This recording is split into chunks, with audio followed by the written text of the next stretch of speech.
How's it going, everyone? Welcome back to another video. Today we're going to be looking at the interview from Gamescom with Phil Spencer, the entire interview, the 11 minutes interview, and we'll be reacting to that interview and breaking down exactly what has been said. Now, there is segments in this that talk about the Indiana Jones decision, and so we'll be going through that in more detail. But with that said, I hope you enjoy this, and we'll be covering this more in my stream later today, so hopefully I'll see you there as well on this channel.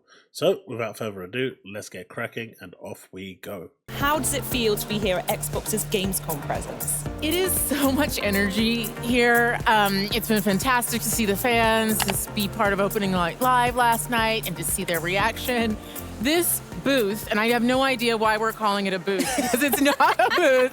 It's an entire wonderland. It really is. It's an underestimation calling it a booth, right? With experiences, with games that you can play, things you can see, incredible photo opportunities is fantastic. So to see folks pouring in and experiencing it, and it reminds you of what makes this industry special, which is all about celebrating games, the joy they bring, and the people who make them.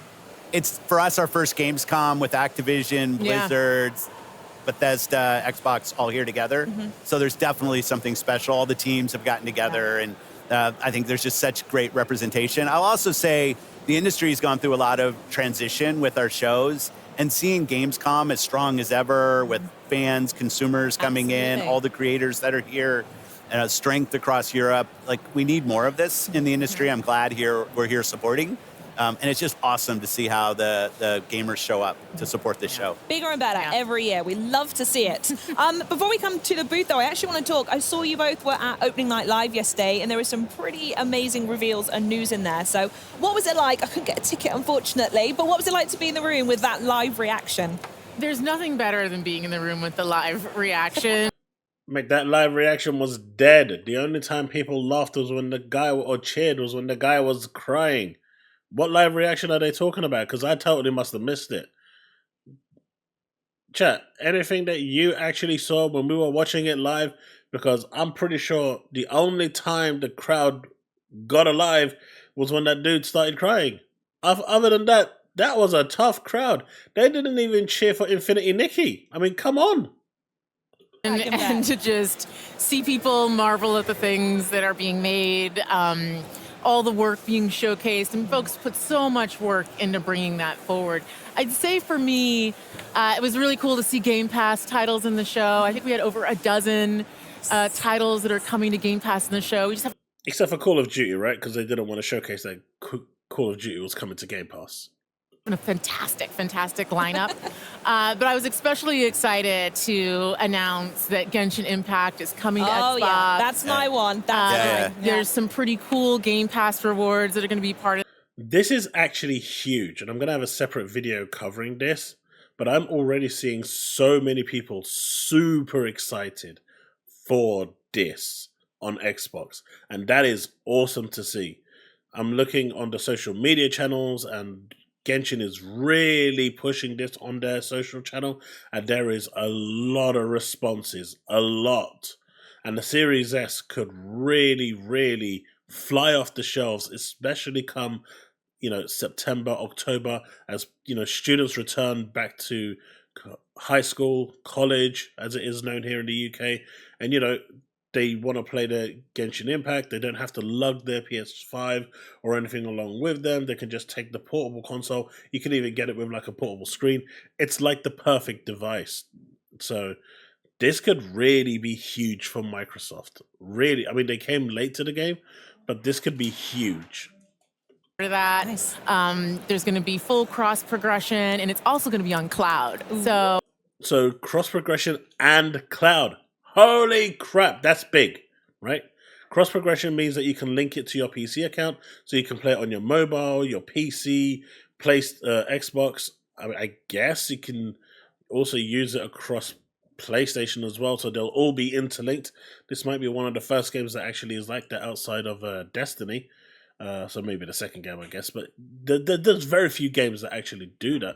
But that's actually really awesome. But the cloud, I know it's available in China on the cloud, but no, and I guess on GeForce Now, but being available on xCloud as well will be big. That one was a real highlight for me because I know so many fans are excited to enjoy that on the Xbox. I love when creators are making new things, and you have to be really brave to come to a show, maybe before you're done, show your game, get the feedback. Teams that are creating new games. I thought the diversity of games at the show was awesome. Oh, absolutely, From yes. big, huge games to smaller games, things we've heard of, seen, things we hadn't heard of. I also have to say Genshin, we got to meet with the MiHoYo team earlier in the day, and they had such excitement for their announcement, and it was nice to be able to support that. Oh, fantastic. And obviously we can't talk about Opening Night Live. We saw some amazing new stuff from Indiana Jones and the Great Circle as well as that exciting release date. Okay, so I guess when they were talking about the crowd, they were talking about at Gamescom and not Opening Night Live. So that was my mistake. We also saw the news about PlayStation as well, which is really cool. I'm really interested in that. So I want to know how this connects back to Xbox's perspective on how and when this approach happens to other titles. I mean, I'll start just saying Machine Games is doing such a nice job with that game. I thought it showed really well. And that's the most important thing is quality of the games, teams that are getting support that can go build the game. And it was just nice. The long gameplay segment that they had, I thought was fantastic.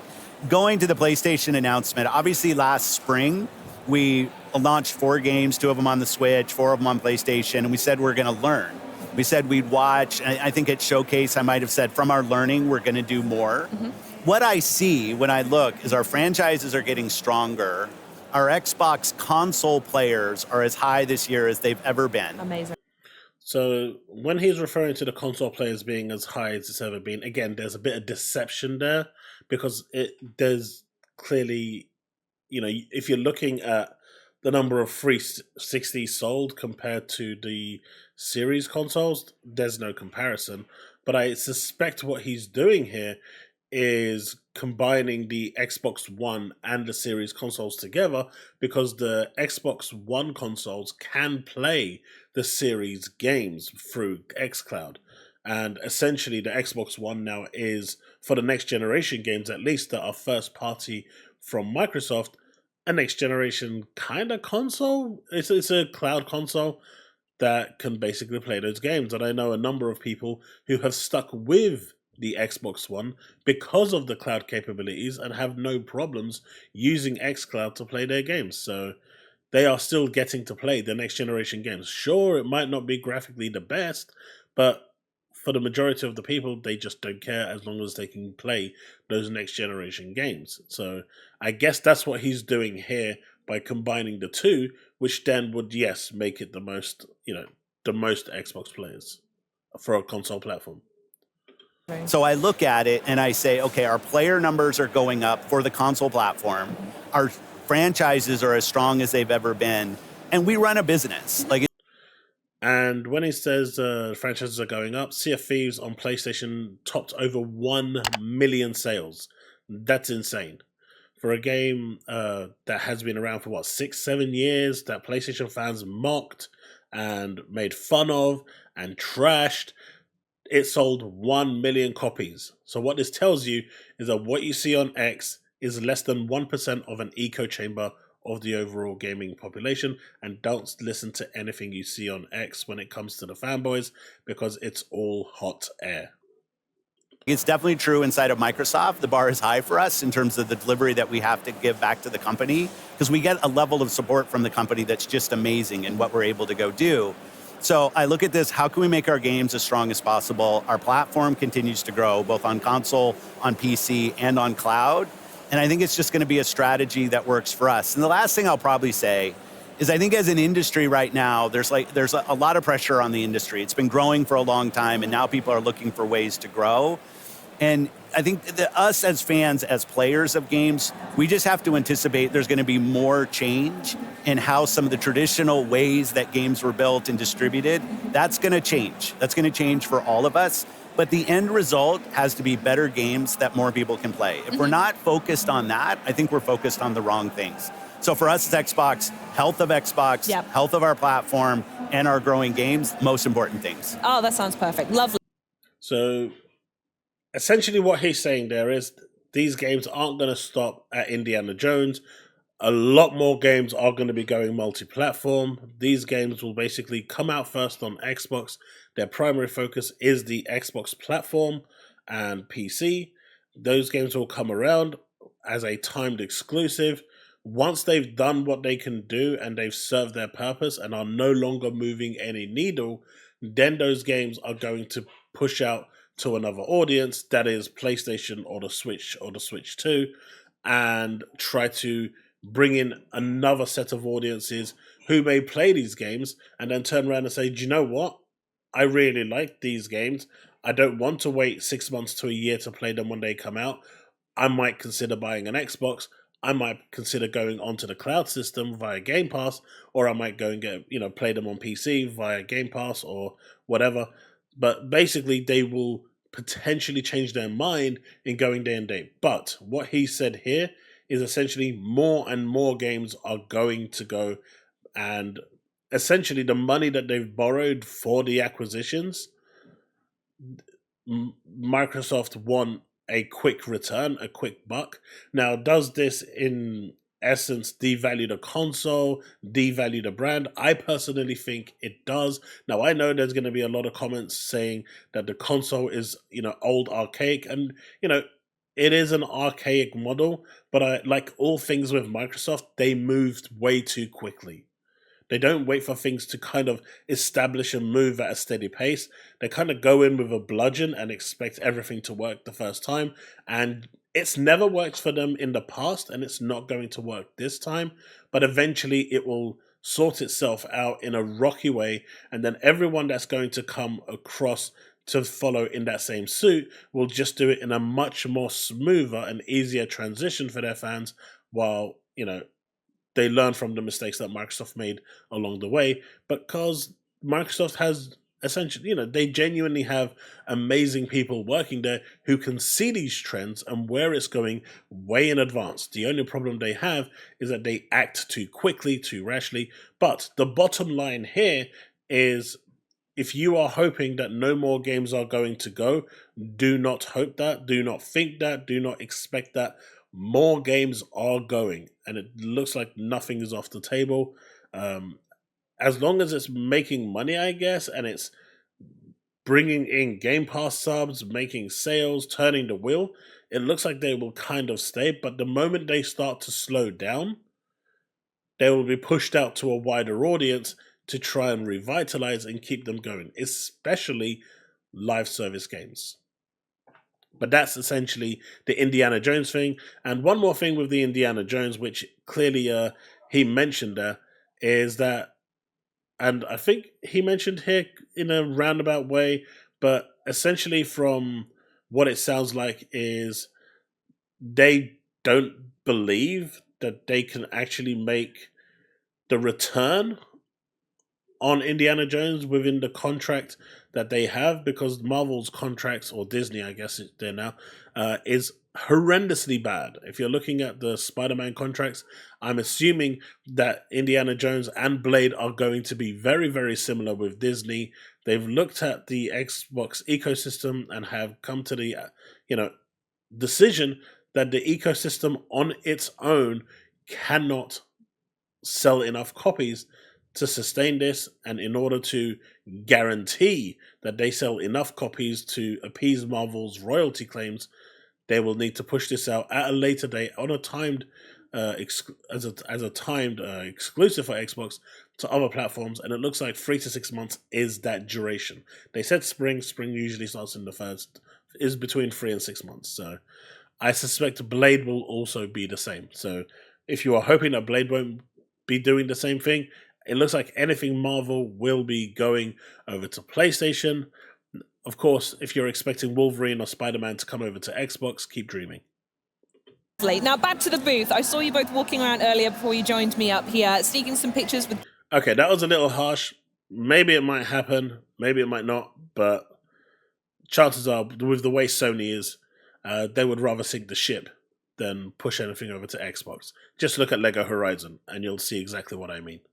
Devs at Frontier, Sega, and GSC Game World. So I want to know, Sarah, specifically what it's like to be working with our partners here in Europe, and what kind of evolution we can see from these partners in the future. The partnership we have with here in Europe is fantastic. We have over 2,000 partners in EMEA Goodness me. actively building games. It's a lot of emails. I know, it is a lot of emails for Xbox, PC, and console and cloud today. We've got over 20 of them here with us, here in the booth. And it's just been great to walk around, to see what they're doing. 2 Point Museum for Sega Europe. We've got the Stalker 2 team, GSC Game World, back with us, supporting them over the last couple of years has been a real highlight. So to get to be able to play their game again here is fantastic. We just walked over and checked out Winterboro, which is the a little very, mouse very game. special. Oh, they look so cute. I'm very excited for that one. And so it's great to be able to grow here with the partners that we have in Europe. Amazing.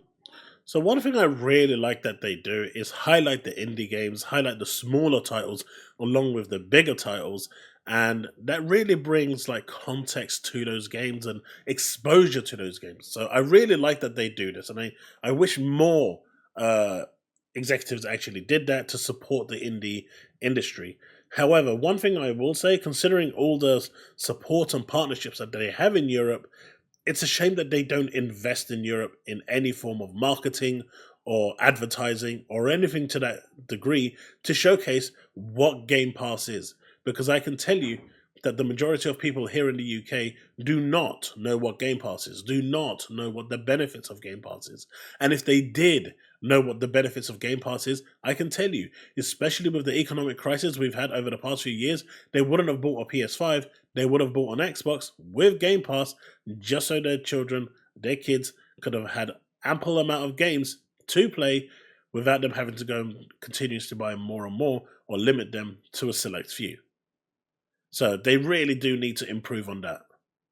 Amazing. And it also comes, as well as the amazing support you've got for local devs, is there's such a huge player base here in Europe as well. Yeah, absolutely. So what kind of special stuff are you seeing from us over here? I mean, Europe's always been really important to Xbox. It used to be we treated this almost solely as Lie detected. a PC show. Well, I'm old enough that I remember we used to kind of take E3 and just show it again. Like this was back when we didn't really treat Gamescom with the respect that it deserves. Then we were focused more on PC. Now what we find here is putting our games on PC, on console really matches to the diverse player base we see in Europe. Like some of the strongest franchises on PC are from here. You have great console support. So the most important thing for us is to show local support for creators, to put games in the hands of people. One thing. How have they got great console support in Europe? It's non-existent. Outside of the UK, it's pretty much non-existent. I think 10 million out of the 15 or 14 million consoles sold in Europe is from the UK. That leaves like 3 million, 4 million for the rest of Europe. That's not a lot. We're talking France, Germany, Italy, Spain, the big ones. Doesn't leave a lot, right? The thing that's great about Gamescom is you can come and you can play the games. You can feel what it's like to play Stalker or Vessel of Hatred from Diablo. Like you get your chance here. And I think that's something special about this show, and it's so accessible to so much of Europe. I just love that we support it the way we do. Yeah, absolutely. And with the sheer scale that it demands, as well as you were saying earlier, Sarah, absolutely. With our little city here. Yeah, the little city that we're building. We're the mayors. So I want to speak a little bit more on hardware, as we've gone over it a couple of times here. Since I've not spoken to you since the showcase at all, which is criminal in and of itself, but we saw the 3 new options for the Xbox Series X and S. So I was wondering if there's a little bit more information we can share about that. Well, pre-orders are starting today. Yes, Sarah. All right, yeah, get yours in. We're launching on October 15th in select markets. And we also have some very cool accessibility options, which we're going to be talking more about later today. And for holiday and the rest of this year, some very cool console wraps that you can get to adorn your console as you may choose. Christmas list sorted then. Thank you very much, Sarah. Okay, console options done. We're going to hear they're becoming just... So no talk about the next Xbox, which I didn't expect, to be honest. But I did expect at least maybe a tinkle of something about the handheld, but I guess we'll have to wait till the end of year for that, probably at the Video Game Awards later this year. Just in time for Call of Duty Black Ops 6, which is amazing. Cannot wait for that. Looked so good last night in the show. Yeah, oh Fantastic. my goodness me, it was just the campaign silence. from Raven, I thought was just awesome. Oh, absolutely fantastic. Talking of games, I do want to know though, what are you going to be playing? Is there anything you've got your eye on? Last year we spoke about Brotato, yeah. and I wanted to give you an update and everyone at home that I have now 100%ed Little Kitty Big City, and it is quite possibly the greatest game of all time. But yeah, is there anything on your backlog that you need to catch up on, or anything coming up soon you want to dive into? Well, the Game Pass lineup is making the backlog extraordinarily long. Unforgivable. And it's getting even better this year, both on console and PCs. We've got Aura coming. We have Age of Mythology, Flight Sim 2024, which looks incredible. Oh, yeah. Black Ops 6, of course. Indiana Jones, Stalker 2. It's all like, what? Every month there's something pretty amazing. It's a lot of games. There's a lot of games. We like games around here. But I would say, from a personal perspective, super excited for Diablo 4, especially because my father is probably the biggest Diablo fan. So Vessel of Hatred and that coming up. Yeah, the fact that Vessel of Hatred is coming up is pretty big in their world. And then I am excited to play Genshin Impact on Xbox, and particularly to check it out over the cloud. Yeah, very good. We'll have to duo for that one. That sounds grand. Yeah, love it. So, as you can see here, she specifically went through a bunch of games coming to Game Pass and Xbox, and obviously a couple of those are PC only. Like Ara, I believe, is PC only. But the point she's trying to drill home here, on top of the whole Indiana Jones issue, is that it doesn't matter where the games go. Just be happy to play them where you are, and just know that as an Xbox customer, as an Xbox player, you will always get them first on Game Pass via your subscription service. And as long as you're happy with that, Xbox will always be the place to play the games first. And if you are on PS5 or on the Switch and you like these games and you don't want to wait 6 months, don't want to wait a year or longer for some games like Sea of Thieves, for example, the option there is to go PC or to go to cheaper option with an Xbox. And they provide you with two solutions, a cheaper Series S and a bigger Series X, or you can get the new models that they just released yesterday. Well, pre-order yesterday. Perfect. Phil, anything for you? Well, P3 on Xbox Live, people can see what I'm playing. A lot of Diablo 4 right now. My rapid fire rogue is L100, all my glyphs to 21. Yeah. Having a good time with that. I mean, I just love the game, playing with my friends. Path.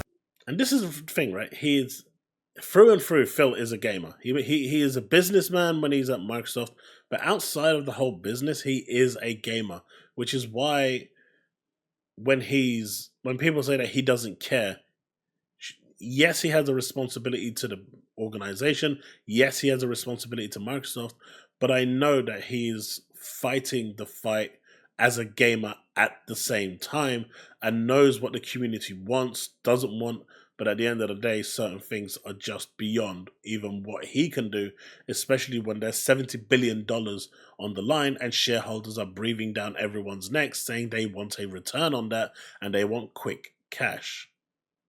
For the Goddess, Kinitsugami, like our partners at Capcom doing new IP. It was awesome to be able to partner with them. It's something in Game Pass. As they're investing in new, like we can actually come in with some financial funding to help support them investing in. And I just love the color palette, the boss design, just a really, really fun game. Some old school kind of tower defense-y mechanics. I love that. One of the things I get to do every month is I go through the ID selects with the team and we vote internally on games from different ID developers. Daydreams is a game I'm really liking. Little boy and his toy teddy bear, and kind of a single player type co-op game. It's fun. I'm sold. I think a couple months ago, High Water was a game that's really good. Like I love when I get a list of games from creators and teams I haven't seen before and get to dive in. I think there's like 15 of them. I play them, and my vote's just like anybody else's vote in terms of where they rank. But that's fun. A lot of great games, a lot of kind of new things and things that have been around for a while. Oh, and I'm here, so I'm not doing it. My my buggy in Starfield. I'm looking forward. I've been asking for Todd for vehicles. Come on, Todd. I want vehicles in this game. I'm tired of walking around this planet. And I thought the trailer for that looked really good last night, so I can't wait to drive around planets in Starfield. Wonderful. And talking of driving, I'm personally, if anyone's wondering, super excited. Forza Horizon 5 is over there. Yeah. It's the game I cannot put down. Absolutely adore it. So if they've got something new cooking, I desperately need to see New what gameplay that mode. is. Yeah. So excited. Well, thank you so much for joining me. Thank you so much for the chat. And that's it. Forza Horizon, as I suspected, was getting a update to an announcement. But yeah, so all in all, the big news here was the Indiana Jones and the fact that essentially that Marvel contract that they had, they've looked at the numbers and I guess don't believe that the ecosystem can sustain the number of basically sustain the requirements that Disney set.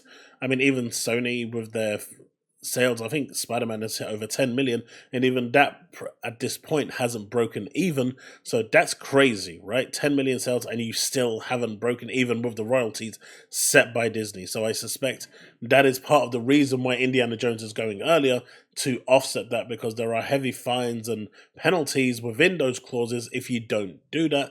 And to avoid that, it just makes sense with Indiana Jones and Blade to go so early. What doesn't make sense is if Indiana Jones and Blade is going, why is Xbox gamers not getting Spider-Man and Wolverine? If they're going to get all the Marvel games under one roof, essentially the Infinity Gauntlet, Xbox gamers do deserve something in kind from the opposite side. And it looks like that's just not going to happen. But as far as I'm concerned, from what Phil Spencer said, more games are going to be going. Get used to it. This is the new strategy. It's all about making more money and being able to provide more games to the ecosystem, to the platform, to the gamers to enjoy. And if you're an Xbox customer, if you're an Xbox player, just know that when Xbox first-party games do land, you will get them first every time. And that's it. Let me know what you think in the comment section below. Let's have that discussion, and I will see you in the next one. Don't forget to like and subscribe. Hit that bell to stay up to date with all content I release. And as always, don't forget to check me out tonight on my stream. I'll see you then. Peace out, and remain legend.